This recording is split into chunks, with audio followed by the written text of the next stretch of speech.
अस्सलाम welcome to our Urdu channel Urdu दरस अदब। बच्चों पिछली क्लास में हमने पढ़ा था सबक नंबर 13। आइए हम देखते हैं सबक नंबर 14। दानिश मालवी की लिखी हुई ये गज़ल है। देखिए, दानिश मालवी का असली नाम मोहम्मद अली और वालिद का नाम एहसान अली था। पहले शौक़ और बाद में दानिश दखल से इख्तियार किया। सिरोन ज़िला विदिशा में पैदा हुए और वहीं इब्तदाई तालीम पाई। BA की डिग्री आगरा यूनिवर्सिटी से हासिल करने के बाद दर्स व तदरीस के पेशे से वाबस्ता हो गए, यानी टीचर के पेशे से। गवर्नमेंट सीनियर सेकेंडरी स्कूल कोरवाई ज़िला विदिशा से प्रिंसिपल के ओहदे से सुबकदोश हुए। कोरवाई में इंतकाल हुआ। शायरी में मालवा के उस्ताद शायर नातिक मालवी की शागिर्दी इख्तियार की। निकात दानिश उनके कलाम का मजमुआ है।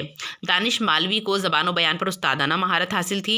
दिलकश तशबीहात, नादिर तराकीब व मुतरन्नम बहरों की वजह से उनकी गज़लें पढ़ने और सुनने वालों को बेसाख्ता अपनी जानिब तवज्जो कर लेती हैं। यानी इतनी अच्छी तशबीह से काम लेते थे वो अपनी गज़लों में कि उसको गाकर भी पढ़ा जाता था, सुना जाता था, तो सुनने वाले बहुत इतने लुत्फ़ में उसको सुना करते थे कि दांतों तले अपनी उंगलियां दबा लें, है ना। आइए देखते हैं उनकी लिखी हुई गज़ल, जो हिमालय की शान वाले हैं। जो हिमालय की शान वाले हैं, हम वो हिंदुस्तान वाले हैं उन्हीं पर नज़र अक़ाबों की जो परिंदे उड़ान वाले हैं।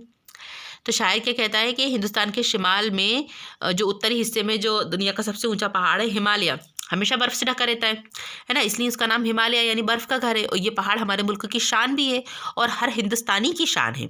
हर हिंदुस्तानी फ़ख्र करता है हिमालय पे। पूरी दुनिया में जो वक़ार और जो मर्तबा इस पहाड़ को हासिल है वो शायद ही किसी और पहाड़ को हो। इसलिए शायर कहता है कि हम वो हिंदुस्तानी है जहाँ हिमालय जैसा बुलंद पहाड़ है उन्हीं पर नज़र अक़ाबों की जो परिंदे उड़ान वाले हैं। अब शायर कहते हैं कि दानिश मालवी के आसमान की बुलंदियों में उड़ने वाले परिंदे भी अपनी नज़र उन्हीं परिंदों पर रखते हैं जो उनके साथ बराबरी से उड़ सकते हों। शायर के कहने का मतलब ये है कि जो बहुत दौलतमंद, दानिशमंद या बुलंद मर्तबे वाले होते हैं वो सब अपने बराबरी वालों पर ही नज़र रखते हैं। आज हमारा मुल्क जिस तेज़ी से तरक्की कर रहा है उसी के सबब दुनिया के कई तरक्की याफ्ता मुल्क हमारे मुल्क पर नज़र लगाए बैठे हैं। हमसे अब कौन मिलने आता है, हम तो गिरते मकान वाले हैं।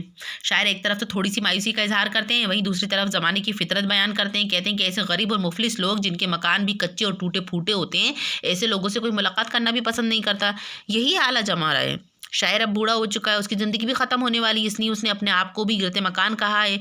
और अब इस बुढ़ापे में मेरा महबूब भी मुझसे मिलने नहीं आता। हमको भी साहिबान मिल जाए, आप तो आसमान वाले हैं।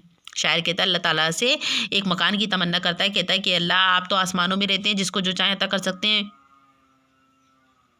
बस हमें भी इस दुनिया में रहने के लिए एक मकान अता कर दीजिए। तंग हैं जिन पे अब ज़मीन दानिश, हम वही आसमान वाले हैं। फिर शायर कहता है कि जिस तरह हज़रत आदम का घर जन्नत था, इस निस्बत से हर इंसान का घर जन्नत होना चाहिए था, लेकिन आज अपने अमाल की वजह से हमारा ये हाल है कि हमें जन्नत की तो बात दूर है, दुनिया में भी रहने के लिए ज़मीन नहीं मिल रही है। दुनिया में भी रहना बहुत मुश्किल हो गया है ना।